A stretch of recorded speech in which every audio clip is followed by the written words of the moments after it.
What are the standards around here, and why does the face of girls flag football seem to have a better pulse of the fan base than the quarterback and GM? Let's talk about it in another edition of The Locker Room. Yeah. Yeah. It's The Locker Room on YouTube. You know what it is. Let's get it. Hey, Locker Room. Yeah, we in the locker room. Texas talk. Yeah, you know what we about to do. Localize every angle's what we really do. We the source, we the pulse of the city too. Landlocked, got the game in the headlock. Localize every time, can't stop, won't stop. Yeah, we top two and we not too plugged in. Football week is upon us. The offseason is upon us, and there's a lot to talk about despite a little bit going on, which some would consider. I think there's always a lot going on. Shout out to Sleeper for sponsoring the video. Texans Collective earlier today at 6. You can hear that every Monday at 6. SNL, Monday through Friday, 4 o'clock. We're in full draft mode beginning tomorrow. Draft mode / free agency mode. But the offseason is upon us. And I have a real simple question that I want to ask as this whole thing continues and we continue to try to make sense of what was and what eventually we'll get to what will be. But as the season's still going on, you kind of find yourself still kind of on the seesaw of what happened the last time the team was on the field, what could have happened had that, what happened didn't happen, and you try to make sense of it all. And then I ask myself, are we arguing about the wrong thing? And I listened to Nick Caserio speak, and I just wonder what exactly Nick Caserio's standards are. This is a guy who has a handful. He has like a whole handful plus. How many ever rings he got in New England? He can fit one on each of his fingers. And despite that, I listened to Nick Caserio talk, and I've been very patient with Nick Caserio, but I listened to Nick Caserio, and I almost feel like he is now holding himself to the same standard that Bill O'Brien used to hold himself to. And it's a damn shame because you bring in this general manager. And for the sake of this video, there's no wrong side of things. Because I think there's an argument. The biggest argument among the fan base right now is, well, Caserio didn't do this, or CJ didn't do this. I'll use the same analogy I used earlier today. Restaurants can have crappy service, crappy food, and a crappy atmosphere. Crappy restaurants can have a lot of things. And I think eventually we'll get to the point where we understand and we get the full picture. That's my goal of this video, of what the state of the Texans is, what the standards appear to be, and why a surprising person, maybe not that surprising, actually has a grasp and a feel of how the fans are feeling. Let's first try to assess what Nick Caserio's standards are. What are the standards of old Nick? Nick.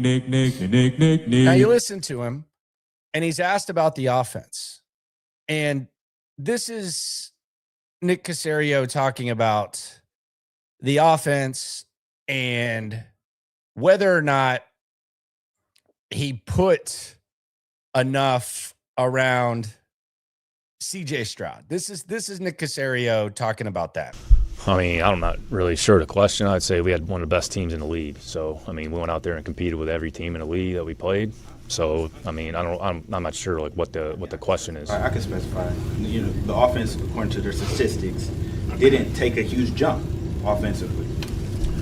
And I'm wondering, the most important statistic is winning games. So that's what we're focused on. 100%. But you lost in the divisional round again. You ultimately want to get farther. Do you feel like you could have done more to get to that point, or were there circumstances that you felt were out of control? We had a good enough team to win any game we played. In the end, we didn't execute well enough. You can't turn the ball over 5 times in a divisional playoff round. He's right. But he's also kind of getting a little bit defensive about the question. And the question is very simple. Why does this offense feel the exact same as it did last year? And you'll hear all this bullshit about, well, there was improvement. I think Nick Caserio was doing his job better than CJ Stroud at points at the end of the season. There were games that the Texans don't win without CJ Stroud. Even the game against the Kansas City Chiefs, which Nick Caserio mentioned. They don't win that game without CJ Stroud. They also had 100 yards on offense and needed Andy Reid to do something absolutely insane in order for the Texans to be able to win that game. So when I hear him say this, I do agree with you, Nick. I do agree with you that Nick Caserio did put enough around CJ Stroud to win that game. To win that game and get to the AFC Championship, Nick Caserio put enough around CJ Stroud. I agree with that. I agree with that. But is that enough? Is that the goal? Because I think the fact that the Texans have never been to the AFC Championship game, I think a lot of times it's treated like a Super Bowl. Like when you lost that game, and I found myself doing it. I'm not separating myself from it. When you lost that game, it was like, damn, we were almost there. Now, do you want to be the team that gets to the Final Four, cuts down the nets, collects a bunch of T-shirts, and never really has a chance to win the Super Bowl? Because I think that's basically what the Texans were. That's the reality. They weren't beating the Seattle Seahawks. They don't have as good of a team. They don't have as good of a coaching staff as the Seattle Seahawks. So, yeah, Nick Caserio, you put enough around CJ Stroud to win this game, but you need to quit comparing yourself to what the Texans were. This has been a mediocre run with the Texans franchise. It's been a mediocre run. And when I hear Nick Caserio go up there and throw this shit out, it just makes me wonder, is he bringing in championship expectations, or is he kicking the can down the road in survival mode like Bill O'Brien when Bill O'Brien was here? Remember the AFC South champs? I think that's pretty good. Body of work, most division. Does this not sound like Bill O'Brien? Like if Bill O'Brien said this, we would have made fun of it. Does this not sound like Bill O'Brien? You got to be careful of taking just like a snapshot of like, oh, here's what it is. You got to look at the entire body of work. Which I would say, like, because this actually get into the draft a little bit. Okay, look at players' body of work. Players started 45, 50 games. You're looking at their body. Really proud of this team. Really proud of what we accomplished. Really proud of what we've done organizationally. A lot of work that's gone into this. A lot of people are involved in that process. But you know, we've had the best 3-year stretch in the history of the franchise. I mean, you know, certainly we don't take that lightly. You know, we understand there's still some work in front of us, and that's a challenge that lies ahead. The reality is, the more we're playing games in January, I mean, that's where we want to be. You like to be playing a few more games in January and February, and ultimately, like, that's the goal. That's what we're all striving for in this league.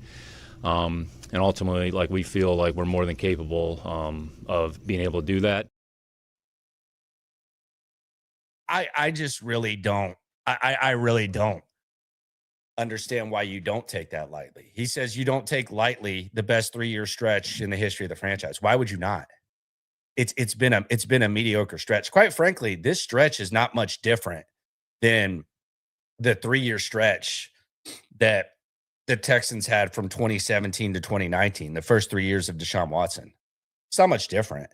Now, you probably feel worse about your quarterback. I don't think Nick Caserio is going to go senile and go King Bill and completely blow things up. So I will give him that. But, I mean, 2017, Deshaun Watson burst onto the scene. He ended up tearing his ACL. So you didn't have a chance to really make the playoffs, but you felt as good about the team as you did after CJ Stroud's rookie year. I think you felt just as good. 2018, you lose in the first round of the playoffs. Texans won their first game and then lost their second. And then 2019, you piss away the divisional round, just like Bill O'Brien and the Texans did against the Chiefs, and then just like CJ Stroud and the Texans did against the Patriots. So I just don't think that a guy who's brought in here to bring some sort of championship expectations and championship aspirations and was really given a hell of an opportunity by ownership to have zero pressure to win, and the ability to basically just strip up the dead cap, inherit all the draft equity that he inherited as a result of the Deshaun Watson trade, and then go through a 3-year stretch where you easily could have been in the AFC title game. People don't care that you had the best 3-year stretch. They really don't. And again, this is identical to 2017, 2019 BOB before BOB got Deshaun Watson. This is the exact same feeling, except you have questions about the quarterback. So I really just think you got to quit if you're Nick Caserio holding yourself to such low standards. Like they didn't bring you in here, brother, to provide the best 3 years in franchise history. If you're going to compare yourself to this franchise history, then you might as well throw a party if you get in the conference championship and then lose. That's not what you should do. You should be holding yourself to a championship standard. And when I hear Nick Caserio go up there and say that, I think it's pathetic. I think it's pathetic. I think it's embarrassing, and I think he should do better than that. And I think he should hold himself to a higher standard than he's holding himself. It just sounds like a bunch of self-preservation. And it's not, I don't think any Texans fan should say, well, this is the best that we've done. This is a year-to-year league. You got two teams playing in the Super Bowl that weren't even in the playoffs last year. Both of these teams can hang their hat on past success. Seattle could hang their hat on Legion of Boom and win the Super Bowl. The Patriots can hold their hat on the biggest dynasty in the history of American sports. The Texans have nothing to hang their hat on. Being better than you're one of four teams that haven't made the conference championship, it's just pathetic. I mean, have a little bit more respect for yourself, Nick Caserio. You've won Super Bowls. And you're going to go up there and say, yeah, we don't hold it lightly, the best 3-year stretch in franchise history. We didn't get you here to have the best 3-year stretch in franchise history. You had the best salary cap situation. You had the most draft equity. And you said that you built a good enough team. And you're sitting there gaslighting people, telling them that they should be proud that you just had the best 3-year stretch in franchise history for a franchise that's been mediocre. That's pathetic. It's embarrassing. So the question is, like, what is the standard? Like, what does Nick Caserio hold himself a standard to? Have some respect for yourself. It's embarrassing. And then the other thing is, what standard is the quarterback holding himself to? Like, this is about merging the Nick Caserio and CJ Stroud conversation. So here's CJ Stroud. This is after the Pittsburgh game. And I'm going to revisit this because I think it's that crazy. But this is after the Pittsburgh game, and this is 5 days before the New England game. I think it's dope, dope. I think it's amazing. It's for those guys to keep faith and trust in me. And I have faith and trust in myself, learn from my mistakes and try to, move on, and I know, things I need to get fixed, but, I think, I had a good game, but, just got to clean those things up. But for those guys who always, keep me uplifted is really helpful. Things aren't going well in the first half like that. You didn't have a good game. Guys rally around you. Do you need to be by yourself? What's that like for you there on the sidelines? Yeah, I think so. I think guys come up to me and, give me encouragement. But, but everybody, one thing I like about our team is everybody holds themselves accountable. It's not just on CJ, not just on me. So I've been on teams like that where that, that's a lot of pressure, but, everybody, is I could have did this better. I could have did that better. But I think it does start with me. I got to take care of the football. But, other than that, I thought I played a good game. And You didn't. Like, you didn't play. That's the other thing. You didn't play a good game. So what standard is he holding himself to? A lot of times we want to talk about the quarterback and the GM and stuff. What standard is CJ Stroud holding himself to? He just said he played a good game after the Pittsburgh. I couldn't believe it. And then we saw what we saw. So you have a general manager who is proud to have the best 3-year stretch for a team that in a franchise that has never been to a conference championship game, and you have a quarterback who, after turning the ball over 4 times in a playoff game and damn near losing, says he plays well, and then goes out there and does what he did. It just makes you wonder, like, what are we trying to do here? I think it's crazy. And then you hear Hannah McNair talk, and Alpha Aaron, man, he was working in RG Park this weekend. Alpha Aaron, Mr. Hey Bro. Hey, bro. Alpha Aaron here. The Alpha was working in RG. He went and recorded Nico Collins signing autographs, and then asked Hannah McNair about it, and listen to how she talks. I think I think a lot more people can relate to what Hannah McNair seems to be feeling compared to what Nick Caserio and CJ Stroud appear to be feeling. Here's Hannah McNair talking about the L, courtesy of the Alpha. Feels like just yesterday you guys were in the playoffs and in the fight, and now all of a sudden, it ends. Your thoughts on the season overall and the big picture and the outlook for the team going forward? Aaron, it's very hard to talk about because I'm still, wishing we were there this week. And I feel like we could have been there.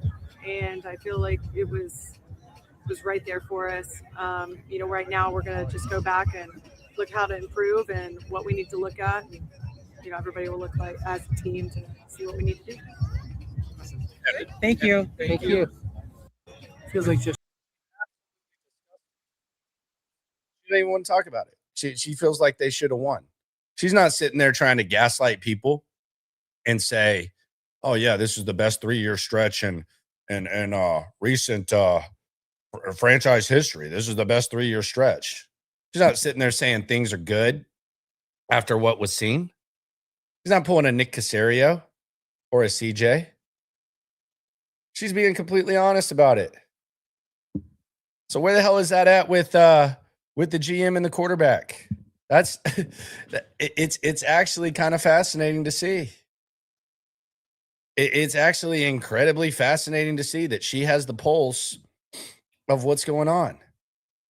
And let's get into the reality of this situation. Nick Caserio was asked about the quarterback position. And this was what Nick Caserio had to say when he was asked about perhaps surrounding CJ Stroud with enough to win. In the end, we're trying to do what's best for the team. Like, this program's not about one individual, so we're not building a team based on one person, one facet of anything. We're trying to look at the big picture. I understand that, but I know that's an important part. Yeah, it doesn't affect, how we look at the team. So what do we need to do to build the best team possible, put the best team together, and then give ourselves the opportunity to compete on a weekly basis, which we've certainly done that. We put ourselves in a good position. Yeah, and I would agree that they had a chance to win the game. And James is saying, was it Caserio who threw 4 interceptions in the first half? The answer to that is obviously no. But here's my overall point of this, and this is the point that I'm trying to make. I think there's reality, there's possibility, and then there's reality. And this goes back to the standards. Like, what are you trying to do? Are you trying to say that you played well after that Pittsburgh performance? Are you trying to gaslight people into thinking that this was some sort of like historic accomplishment that you had? What are you trying to do? Because reality is this: the Texans were good enough to beat the Patriots. I think anyone with eyes could see that and see that the Texans were good enough to beat the Patriots. And I think competent quarterback play allows you to beat the Patriots. I think that's reality. Possibility, the Texans could have beaten Denver. I don't know if I'm going to just stick my chest out and say they 100% would have beaten Denver, but you're facing Denver without Bo Nix. You felt pretty decent about it, and the Texans could have beaten Denver. So that's reality. You had enough to beat New England. Possibility, the Texans could have beaten Denver.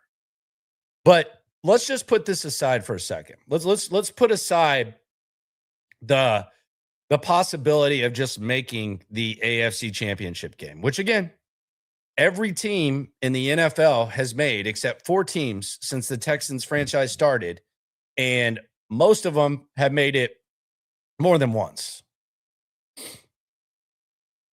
The reality is that the Texans aren't as good as Seattle, and they aren't on that level. So even if the Texans had been able to get past New England and get past the Broncos without Jarrett Stidham, they're not on that level.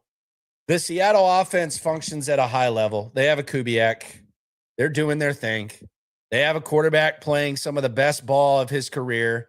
They also have a good defense, and they basically ran the Texans off the field when the 2 teams faced off. You saw it, I saw it, everyone saw it. It wasn't close. Like, these teams aren't in the same class. So if they would have gotten to the Super Bowl, we would have been asking the question, like, what do the Texans really need to do? What do the Texans need to do in order to build a Super Bowl team? Like, let's just throw the Denver thing aside, because I think it's you get lost in the sauce, and there are questions about CJ Stroud. There are questions about Nick Caserio. I think Nick Caserio was better at his job last year than CJ Stroud was at his job. I think that's true. But the reality is, even if they get past that game, they're not beating Seattle. They're not on that level. They're not on that level. And Seattle probably made DeMeco Ryans look as bad as he has as a defensive coordinator. The Jackson Smith and Jigba, the way that Jackson Smith and Jigba just completely worked them was it was a complete masterclass. So I look at it, and as the closer that we get to the Super Bowl and the further away we get from the meltdown, I look at it as a very, very similar situation to where Bill O'Brien was in the first 3 years of the Watson era. I think there's a lot of similarities. The reason that the Texans weren't in the playoffs the first year of Watson was because he got hurt. But you felt good about him. You felt good about the Texans the next year. Then they had an early exit in the playoffs, and then they wet the bed in the divisional round. That was what we saw. But I think that the real question is, what do they need to do to build a Super Bowl team? Let's get away from this, like, just get to the divisional round. They got issues. What do they need to do? They need CJ to be better, obviously. But what else do they need? And is it possible? Like, is coaching, like, is Nick Caserio all of a sudden going to become good? He's not good. He got better, and they kind of gave him some leniency because there were times where CJ was bad at the end of the season, but they got a lot of problems. They're not, it's not a complete disaster, but they're not on the same level as Seattle, and the coaching staff's not on the same level as New England. The coaching staff, like, from top to bottom, is not on the same stratosphere. Some will say, well, Drake May's been bad in the playoffs. Yeah, it snowed. It snowed, and he's been a little bit banged up. His offensive line's terrible. His receivers aren't great, and he's found ways to win. He used his legs the way that he needed to use his legs, and they got the job done against Denver. He did what he needed to do. That's just kind of where they're at. So forget the getting to the conference championship game. What do the Texans need to do to build a Super Bowl team? That's the real question. And what is the standard? Are they even trying to do it? Like, when you have a quarterback like CJ Stroud come out and say, I played well after the Pittsburgh game, like, what's his standard? What's the standard there for that? When you have Nick Caserio, who's won Super Bowls, yeah, we don't take it lightly. You should. I wish you would.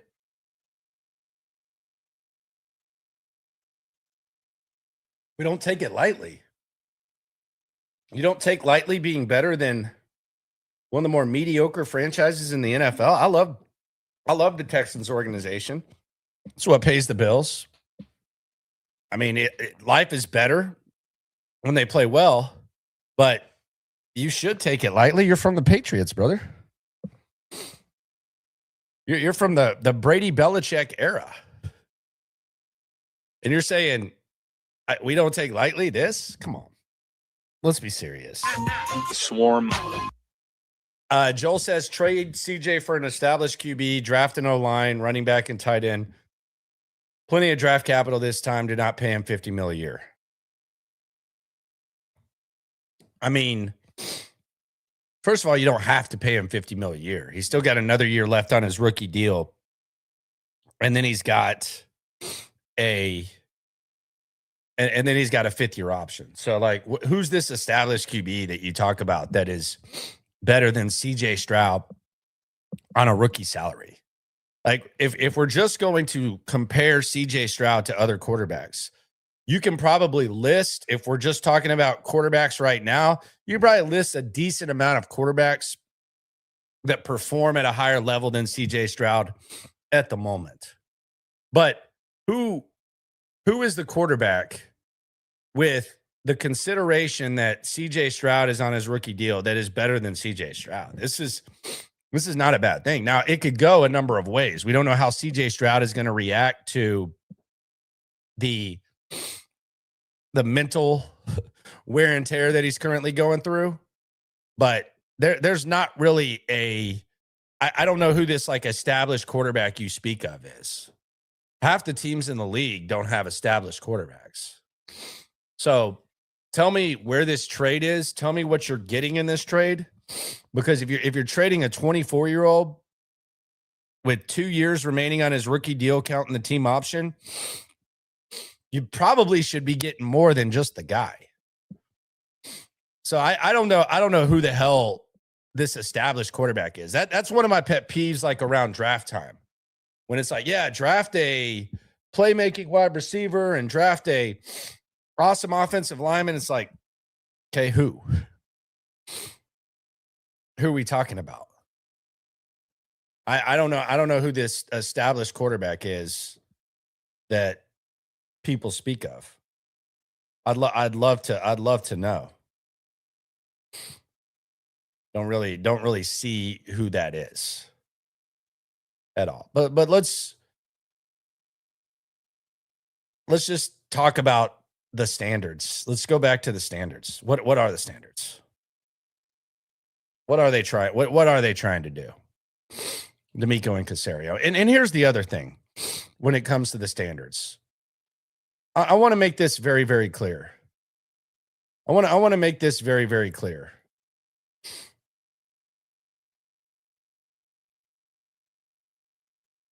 I do not think that we focus enough on Caserio and D'Amico inheriting a gold mine. They've inherited a gold mine. They've inherited a gold mine. Caserio got to oversee a team for 2 years, hire 2 different coaches who weren't going to get opportunities anywhere else, but he got to hire 2 coaches, be one of the worst teams in the league, clear cap space, alienate the fan base, and then inherit an array of draft picks for a quarterback that wanted out with an absolute Costco bulk amount of distractions, and ownership was patient with him for that. D'Amico Ryans wouldn't have taken this job those 2 years, but then it became one of the most appealing jobs, and D'Amico Ryans was here. So those 2 years before D'Amico and Caserio got here, they mean nothing. They mean nothing. Any one of y'all could have done that. Any one of y'all. If you had Cal and Hannah say, hey, take your time, process over results, clear the cap space, stack up the draft picks, y'all could have done that. They weren't trying to win. Like, it's so don't compare what it's been the last 3 years to the previous 2 years. They weren't trying to win. They were setting the table for this to be a possibility. So this notion that like they inherited some sort of like disastrous situation. No, the disastrous situation was cleaned up. Like if I ask you to build a house, but I give you 2 years to clean up the mess in the yard and tear the house down and clean everything up and then start and then build the house, then I'm doing you a favor. They didn't ask Nick Caserio to build a house. Okay, we need you to build this house. We need you to tear it down quickly. And then, no, they didn't even expect the winning. So the 2 years before D'Amico and Caserio mean nothing. They inherited an absolute gold mine. And when I hear Caserio talk, I also ask myself the question, is Caserio self-preserving, can-kicking Bill O'Brien like GM? Like Bill O'Brien, until push came to shove and Cal McNair felt the heat, and he came out and basically made Bill O'Brien admit, which it's crazy that he didn't have to, but Bill O'Brien had to come out and admit that he was general manager. Before that, it was like, oh, yeah, we all do this as a team. Nah, it's your call, brother. So they made him come out and do it. And then eventually he wet the bed and we knew who to blame. And then we got in football hell for a couple of years and Bill O'Brien was gone. But when I hear Nick Caserio speak the way he speaks, sometimes I just wonder, like, is he trying to kick the can down the road? Like, where is that going? Are you trying to kick the can down the road? What is going on there? But the 2 years before them mean nothing. The history of the franchise means nothing. That's not what you're striving to do. You should have higher standards than that. And the standard right now, it should be try to win the Super Bowl. Patriots have a second-year quarterback, and they're in the Super Bowl. The Seahawks have Sam Darnold, and 1 year in, they're in the Super Bowl. That's the standard. The standard is not, I played well against Pittsburgh. It's not the standard. The standard is not, oh, we had the best 3-year stretch. That's not the standard. Nick Caserio received from me and from many, rightfully so, he received process over results outlook. Now he wants to be a simp. And go up there and he wants to gaslight. He wants to talk about the previous 3 years. It's just kind of weird the way that Nick Caserio is doing that. And then you have this. Nick Caserio going up there talking about CJ Stroud. He's going to talk about basically how CJ Stroud cost him the game. And then he's going to say this at the beginning of the press conference, which really didn't get enough attention. CJ had a really good season. He's done a lot of great things, done a lot of great things for his team, a lot of great things for this organization. I mean, anytime that you pass John Elway in terms of, what you've accomplished in a short period of time, I mean, like talk about like Hall of Fame quarterback. So CJ played good football this year. Honestly, it wasn't our best day as a team. Okay, we're talking about John Elway. I got people in the chat saying they want to hop on. Okay, there you go. There's the link. I don't care. Chuck says you should drop the link and let us hop on. Hop on. It's open. Bring it on. It's just kind of comical. There's the link. But it really doesn't make a lot of sense with some of these standards and with some of the stuff that goes on. El Lobo says, why aren't you asking these questions at the conferences, Landry? I don't know what you're talking about. Like Nick Caserio is available twice a year. I asked him before the season, if we're not in process over results, then where are we at? And then I get to ask him 2 questions. I don't know what you're asking. Like, what is the standard? That's asking what is the standard. I don't know what you're asking. You want me to like ask Nick Caserio to sit down and I'll give him a hey Nick, I got a list of 10 for you. I do think you should come on the locker room every once in a while instead of flirting with Kay Adams, or come on SNL. Instead of getting giggly and looking like a guy who just hit puberty with Kay Adams. But yeah, I just think that the gaslighting is a little bit silly. And Nick Caserio is one of those guys that when he speaks, like in the moment, sometimes I think you get some decent stuff, but then sometimes you walk away and like it's one of those things where there's like a long shelf life of WTF did he say? When you go back and visit. That's why a lot of times like Nick Caserio press conferences, they kind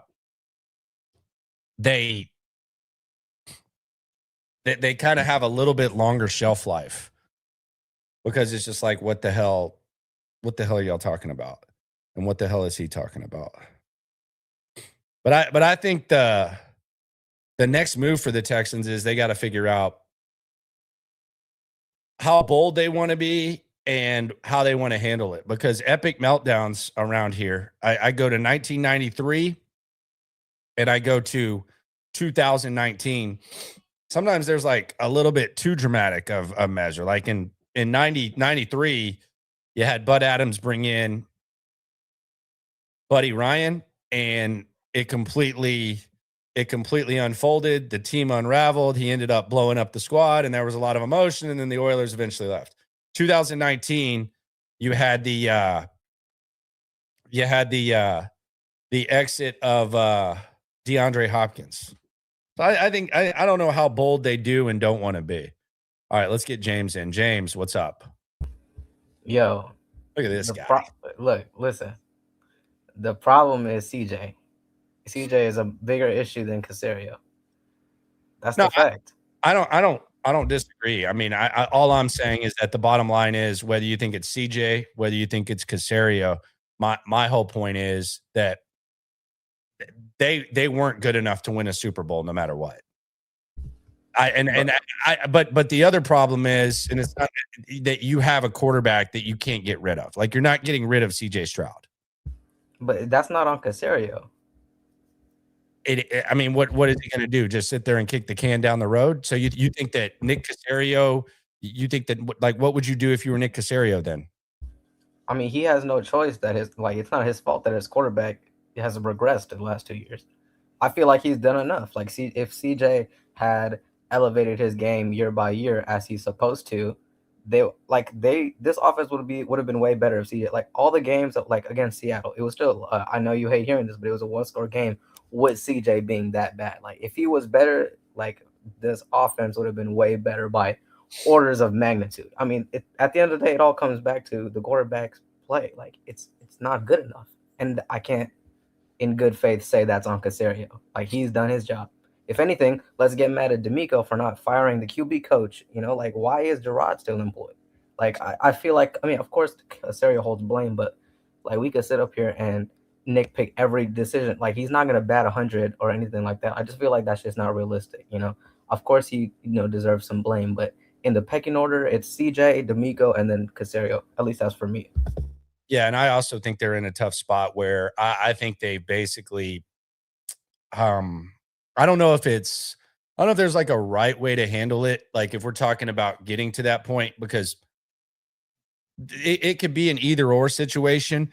And you could say, like, both haven't been good enough. Like, there's been some mistakes that Caserio's made and D'Amico. I think they might possibly have a blind spot for offensive staff. Like, we look at this Sam Darnold situation and we look at how basically it got the Minnesota GM fired. Like, I know there's other stuff going on, but if you bring in a quarterback for a year, he takes you to this level, and then you say goodbye to him, and the quarterback that you decide to go with sucks, it's a fireable offense. And on the other hand, you look at Kubiak and you look at what he's doing, and you look at Bobby Slowick getting a job right after. I do wonder if there's a little bit of a blind spot when it comes to coaching. But what I was saying before that was I think that they are kind of in a spot where the way that they handle CJ, it's very cautious. And it does feel like, I don't know if it's like a mental thing. I don't know if it's just they don't want to tick him off thing, but it does feel like there's kind of a little bit of like walking on eggshells with the way that they talk about CJ Stroud. And maybe it's necessary, but it's obvious that when you hear a guy go up there after that Pittsburgh game and say, well, I'm just glad that it's not all on me. And I'm glad that, I've been on teams in the past that it's not all on me. What team was that? Because I know your final year at Ohio State, they allowed 11 points a game. The year before that was a top 15 defense. You were throwing to 5 first-round picks in the NFL draft. Are we talking about 2023? It's pathetic. It's honestly pathetic. But I can't, I don't want to sit up here and feel like, and for y'all to feel like I'm just holding Caserio's water. But after 2023, we all thought that, CJ Stroud was the next guy. He was the next, top 5 quarterback, and he thought himself he was better than all this. So it's let's operate under that, theory. And then in that coming off season, let's get him a new weapon. And then let's go put money and invest in the defense. That's what I would have done if I was in Caserio's shoes. So I feel like these past 2 years, Caserio has been operating under the fact that CJ Stroud would be better. And if he would have been better, I mean, like, I feel like you're definitively saying we would have, we are not good enough to be Seattle, but I feel like just think about how much better this team would have been if CJ Stroud was way better. Well, CJ Stroud not being way better is part of it. Like that's on Caserio. No, I mean, it's just reality. Like it's not about like I was saying at the start, it's just reality. Like that's all I'm saying. Like I'm just talking about the situation they're in. I mean, I guess it's on Caserio to try to figure out what the hell you do. Like, I disagree. That's on D'Amico. Well, what can D'Amico do? D'Amico's the head coach. You got to coach these guys up. No, but when you don't, the Colts would die to have CJ Stroud from 2020 to now. Like when you don't have a quarterback, sometimes you're in no man's land. Like it's so like the yeah. Thing, I'm not saying trade him. No, but I'm saying like you're handcuffed with it. So like I don't 100%. And that's why I'm cutting him some slack. No, and the notion that they're not beating Seattle is a combination of Stroud and Caserio. I don't disagree with Caserio saying they had a good enough team to win that game. I've said that many times. I'm just talking about in the big scheme of things. Okay, let me ask you this.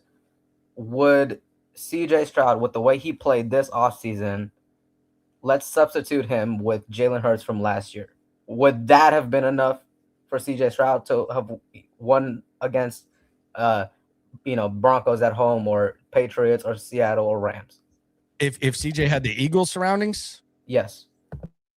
I would hope so. I mean, I would hope. But do you actually believe with the way he played in those playoffs, do you think that would actually happen? I don't know that I don't know he's a clutch player. Like I can't unequivocally say that CJ Stroud's a clutch player. So I agree. Yeah. I agree. I don't think I genuinely don't. He has the yips. He needs to go speak to a sports psychologist. There's something going on in his head. Like he's lost it. Whatever confidence he had, it's gone.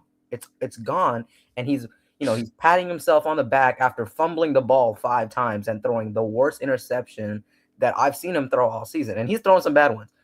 That Pittsburgh game was abysmal. And the fact that like after the game, we spent a week, acknowledging all that, but he came through on 3rd down. Shut up. It was awful. And then he was like, "Oh, I played with." It's pathetic. It's honestly pathetic. And there is not a team that's built in the modern age that would have carried that version of CJ Stroud to the playoffs, because not only because he wasn't just a nothing. If he was a nothing, we could have gone farther. But he was imploding. He was actively imploding and hurting the team. So there's nothing Caserio could have done. There's nothing nobody could have done. So you're burning your CJ jersey is what you're saying. I'm like this close. You know what I'm saying? Keep in mind, James wanted to give CJ Stroud the full back. Whoa. I'm just saying, just keep in mind, James wanted to give CJ the full bag 3-4 weeks ago. Not 3-4 weeks. All right, brother. Appreciate you. Yeah, for sure, man. You take care. All right, that's the man.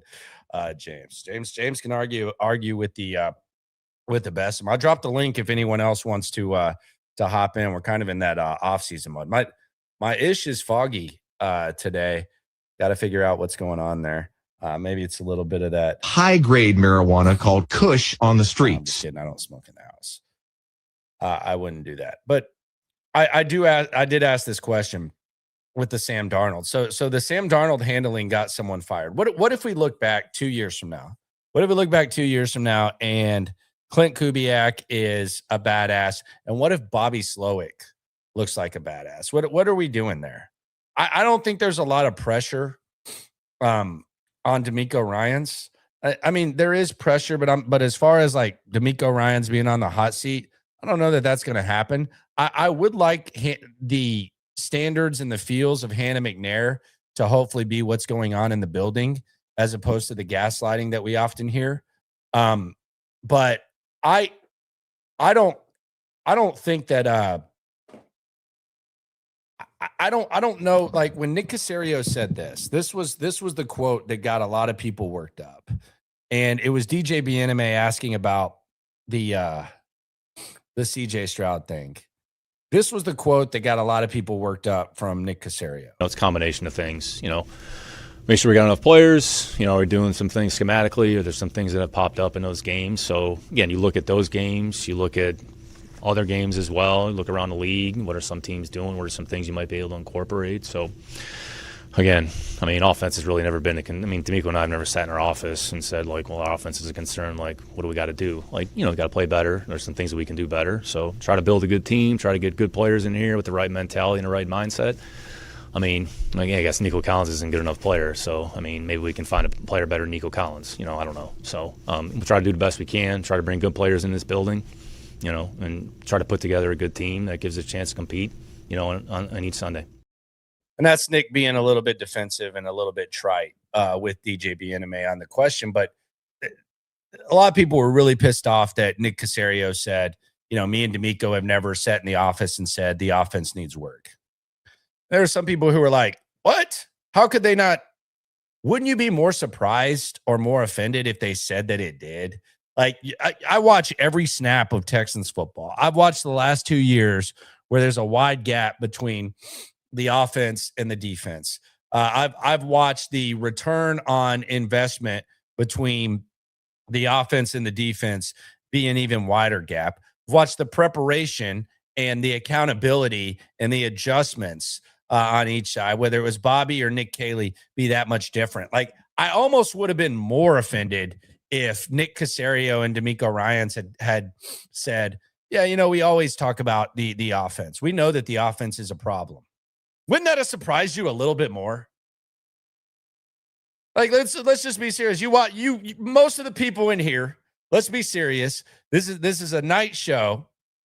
By the way, if you're not a night owl, SNL Monday through Friday, 4:00. But wouldn't you be a little bit more surprised if they said that? Y'all watched every play. Does it feel like they really put as much in the offense as they do the defense? I mean, come on.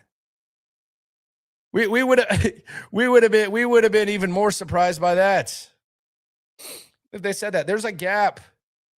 And right now, the reality of the situation is, I think D'Amico's shelf life is going to outlast CJ, and it's going to outlast Caserio. And it should. I've always said that it should. But if this gap continues, you got to figure something out. I don't know how bold you got to be. I don't know if Hannah McNair has to come in and say something. I don't think Cal's going to say something. I think he's closer to the Caserio gaslighting when it comes to celebrating mediocrity in 3-year stretches. But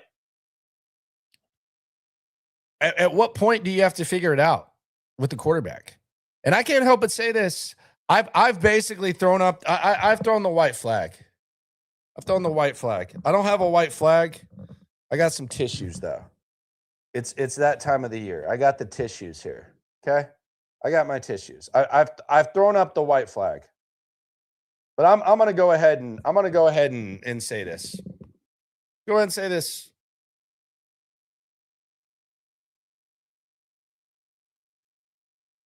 I honestly think, and this is the thing that I got the most flack for 2 years, and I'll take the L, and I'm not going to resurface it. I don't want to be right about these types of things. I really don't. I get no joy in being right. I don't mind being right, but sometimes I'm going to be right. Sometimes I'm going to be wrong. There are a lot of people in media. There are a lot of people in business. There are a lot of people that I've met throughout my career in radio that They pride themselves in being right. They don't acknowledge when they're wrong. I was wrong about the Jalen Petrie extension. It worked out. It was perfectly done. There you go. I'm wrong about a lot of things. But the thing that I've gotten the most flack for, and I think the thing that is the most helpless right now, is when I first started this channel, it was about 3 years and change ago. It was during the Lovie Smith era. And I was a Bryce or bust guy. I wanted Bryce Young instead of CJ Stroud. And so did the Texans, by the way. There's a reason they tried to make that trade. And I like Bryce Young. I thought Bryce Young could have been really good. Now, the reality is Bryce Young went to Carolina. He hadn't played great. But if we're going to talk about surroundings and we're going to make excuses about surroundings and offensive lines and coaches and all that type of stuff, Bryce Young has not gotten 1/10 of the surroundings that CJ Stroud has gotten. He has not gotten 1/10 of that. He started out with Frank Reich. They traded all their first round picks. He has the worst owner in the league. And it was a lost cause. Like, it was a slightly better version of Trevor Lawrence with Urban Meyer, except he didn't have draft picks. They've had 2 number 1 picks that Bryce Young has played with. He didn't have Will Anderson to hold it down. He didn't have this defense that the Texans have. But right now, the arrow is kind of pointing up. I know it's a crap division, but again, we're talking about surroundings.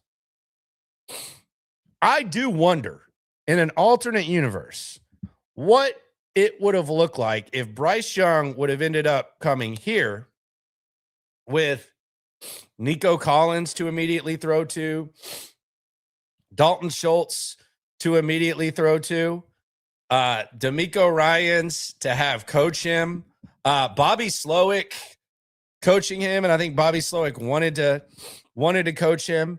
The defense, the swarm, all that. The next year with Joe Mixon and Tank Dell, I do wonder what it would have looked like.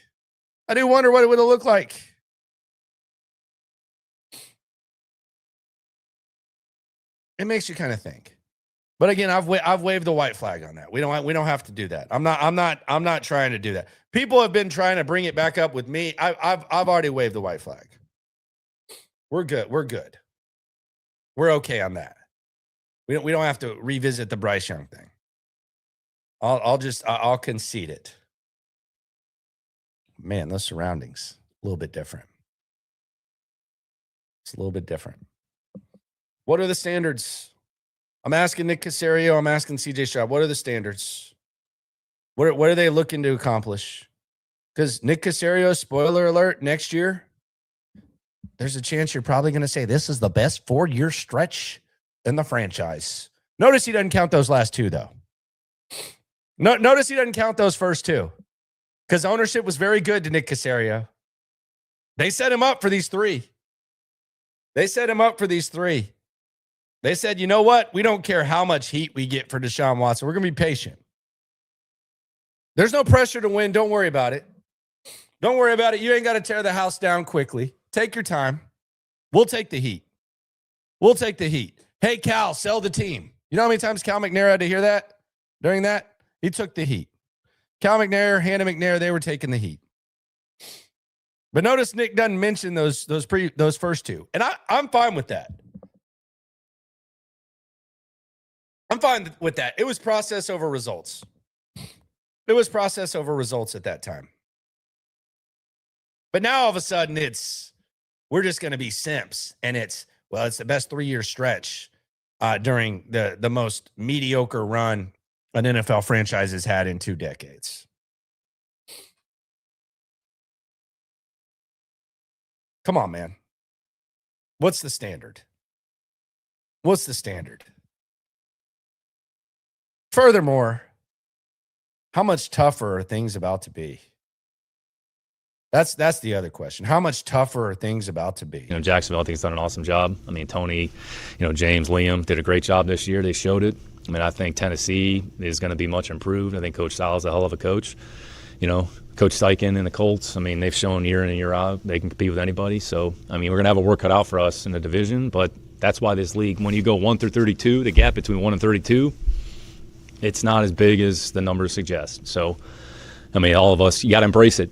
You got to embrace it, and it's okay to fail, but, you got to pick yourself back up and, try to come up with some answers and solutions. So that's how we approach it. All right.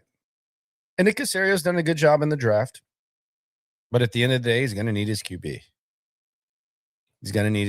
By the way, did you see the report from Alpha Aaron? The report that Hey, bro, Alpha Aaron here. CJ Stroud rejected the Pro Bowl to prepare for next season. I'm probably going to put out a video about that and drop it tomorrow, probably about 11. I got 5 thoughts on it. It's just like that. Did that do CJ any favors? obviously he rejected it. Like Joe Flacco's in it. Like obviously CJ rejected it. But what did that do him any favors? Let's be real. Did that do CJ Stroud any favors? I don't know about that. Brandon always has some interesting stuff to say. Let's see what Brandon had to say. Brandon said the Seahawks got rid of Lake and Tomlinson and drafted Gray Zabel, made a Super Bowl. Caserio signed Lake and Tomlinson and didn't draft Gray Zabel. One made a Super Bowl, one didn't. Now that's something nobody's talking about, Brandon.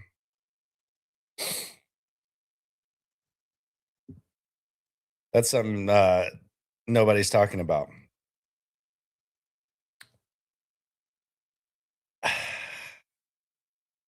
Lake and Tomlinson think it's weird.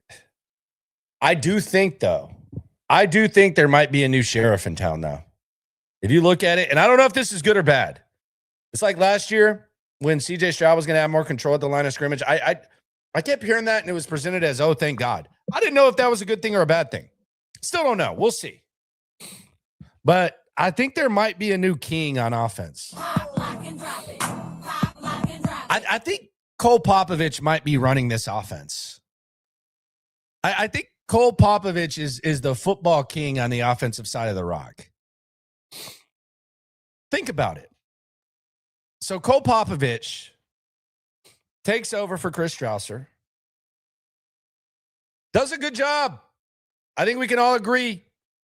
Cole Popovich does a good job. When it comes to being an offensive line coach, he does a good job. I think we can all agree on that. Nick Caserio and Cole Popovich are like really, really good friends. Nick Caselio's the OC. So Nick Caserio, he brings him in. The linemen that they bring in, a lot of them have worked with Cole Popovich. Andrews in college and pro. Trent Brown knows Cole Popovich, knows the system. They even got guys that are City So. What the hell's he doing here? Oh, he played for Cole Popovich for like a week. Now Cole Popovich is bringing in coaches that he's connected to. One of them he coached. One of them he coached with. Cole Popovich might be the new sheriff in town. I'm not saying whether that's good or bad. I'm just saying that might be their big change that they just don't want to admit. Like when Bill O'Brien was the GM and they didn't want to say he was the GM, but you knew and the action showed. If we're trying to make some sense of this, because I don't think people think that it makes sense for you to just hashtag run it back with the offensive staff. I don't think people think that makes sense. I do wonder if maybe the big change they have that they don't want to really admit is that there's a new sheriff in town. He's making all the changes. It feels like he's making all the moves. So maybe Cole Popovich is now the shot caller. Who knows? Who knows? Cole Popovich, Cole Easterby is what Lazy says. That's kind of crazy. That's kind of crazy talk right there. I like Cole Popovich. I don't like the POS. Person of service. I don't agree with that. Glenn Taylor 6769 says every time I hear Nick Caserio, I don't believe what he said is a lie and believe he will not go fix the offensive line. Nick Caserio is cheap and gets playing that other teams don't know. I have no idea what that said, but I think the basic I think the basic census is you don't like Nick Caserio. It's fair. It's fair. I mean, the gaslighting is ridiculous. The gaslighting is ridiculous, and I understand that. And there's limited availability. I've always enjoyed my interaction with Nick Caserio. I think it's fine. I do think what's going to happen though now is that what's going to happen is that there's going to be a portion of media, whether it's national or local, that are kind of going to talk about the CJ Stroud situation. And it's going to be as if CJ is a victim of the organization. I think we're trained to do that. I don't think that's the case. I think Nick Caserio can maybe do better, but I don't think that's the case. But I think that will be what kind of happens. And I think we've seen some of the pieces from JA. I love Jonathan Alexander. He's my boy. But we've seen that from him, and we've seen it from DJ Bieneme. They're kind of asking the questions about CJ Stroud and his surroundings and all that. I don't know if that benefits CJ though. And that's kind of the thing. Like, does CJ need more coddling? I think CJ Stroud just needs to. It's easy for me to say.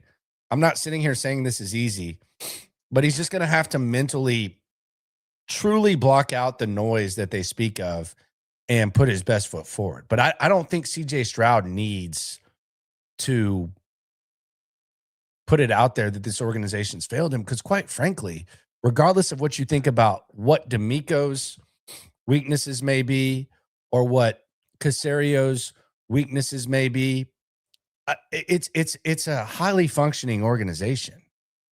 Like, despite everything that I just said about standards and expectations and Caserio, like that, it's a highly functioning organization. I don't think this is a situation where there's malpractice when it comes to CJ Stroud. Now, maybe it's not. Maybe you get to a place where CJ Stroud flips the switch, or the Texans improve the surroundings, and it's a good mix, and they get where they want to go, whether it's conference championship, Super Bowl, whatever. Maybe that happens. Maybe there's eventually a parting of ways. Maybe when they part ways, CJ Stroud ends up being a better version of himself. Like Jared Goff when he went from the Rams, which was a highly functioning organization, much higher than the Texans on the offensive side, to the Lions. Maybe that happens. But I don't think CJ Stroud benefits from the notion that the Texans have done him a disservice. I don't think it's that extreme, regardless of where you sit with the CJ Stroud or the Nick Caserio thing. I don't think that's where they are. I don't think too many people would buy that. I don't think it would be a good look for him. So that's kind of going to be a silly thing if that's how it plays out. I think if I'm CJ Stroud, I'm getting as far away from football as I can possibly be for a little while. And then you go out there and figure out how you're going to handle this offseason. But I've seen it thrown out there that CJ Stroud could hold out. I don't sense that that's going to happen. But I would not want to have to deal with what CJ Stroud's dealing with right now mentally. I think it's fair. I don't think it's unfair what he's dealing with. I think it's why quarterback's the most important position, why they get most of the glory. And sometimes they get too much blame. I don't think CJ Stroud's getting too much blame for the way this season ended. It was a historically bad performance. I've heard the comparison of, Justin Herbert. I watched both of those games. I watched the end of Justin Herbert's last two seasons. Last year, the season ended. It was just an ass whooping by the Texans defense. I thought it was a masterclass by D'Amico Ryans. I thought, yes, Justin Herbert obviously could have been better, but I thought the defense just beat his ass. This year, he had a broken hand. He was on his 26th line combination. And I think he was you were questioning the surroundings. And furthermore, when the season ended last year with CJ Stroud, he had no receivers to throw to. He had an offensive line that was allowing him to get his ass whooped. He had an offensive coordinator, Bobby Slowick, who was clearly over his head. CJ Stroud wasn't getting hammered. He was looked at as a victim last year, much like Herbert was the last two. But even Herbert's bad performance against the Texans, if you watch that game, it was as much about the Texans defense as it was Herbert. You watch the two games with CJ Stroud, it was bad. And then you factor in that CJ Stroud was doing a victory lap after year one. And maybe that's just kind of a maturity type of thing, but that kind of has a little bit of emphasis on it. But I think it's fair criticism. I think it's necessary. I think the internet's goofy. Like that, how the James Hardens of the world and stuff kind of dealt with it. I don't think he really cares. I don't know whether it's going to be easy for CJ or not. But he's just chilling. He turned down the Pro Bowl, and we'll see how it goes. But what do they want? What are the standards? A lot of people kind of side with the Hannah thing. What will they do this offseason? I got to tell you, man, I can't wait for the offseason to begin. Men and women, you people. I can't wait for this offseason to really begin. It's offseason now, but once we get to free agency, once we get to the draft, going to be at the combine in 3 weeks. It's going to be fun. It's going to be fun. But right now you're watching this, and it's just like a new thought kind of cracks in your head every time you watch Seattle or New England or anything like that. Just a new thought. You kind of sit there and you're like, damn, this, and then you get this other stuff's going to be sick. Going to have a big draft party, by the way. It's going to be the Saturday of the draft. We're going to have streams both days on SNL. And then we're going to have the Saturday party. We'll have T-shirts. We'll be giving away a lot of shit. It's going to be fun. We don't know where it's going to be yet, but it's going to be fun. Yeah, I do think the notion that CJ Stroud is locked in is corny. Like, he's relaxing right now. He doesn't want to be around.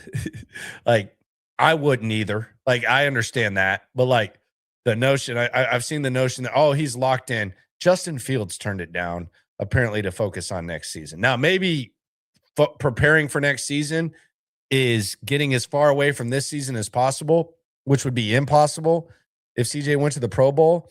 But like the notion, oh, he's locked in, that's crazy. And I think people kind of see through that. You look at some of the comments. I saw that Sleeper Jacob, Texans Jacob, aggregated the Alpha Aaron report. You look at some of those comments. That's what CJ's trying to avoid. Hey, bro, Alpha Aaron. Like the second he threw some sort of interception in that game, it would be a whole nother gif. So I don't blame CJ Stroud at all. I wouldn't want to be there either. But I also don't think this story did him any favors. If you want to do CJ Stroud favors, and you want to carry water, at this point, just probably give him a month off, give him 3 weeks off or something before we start getting the locked in stuff. That would be my recommendation. Appreciate everyone for rolling through. Be sure to subscribe, be sure to like, be sure to ride along. Be sure to always remember, no matter what the standards are, when it comes to this Texan stuff, we're all in it together. I'm going to go take some medicine and take a nap. Bye-bye. And we not too plugged in daily digital on YouTube. We got taste for days, opinions to give, we got takeaways. If it's up, then it's up. We number one. You don't need to try your luck. Locker room, yeah, we in the locker room. Texas talk, yeah, you know what we about to do. Localize, every angle's what we really do. We the source, we the pulse of the city too.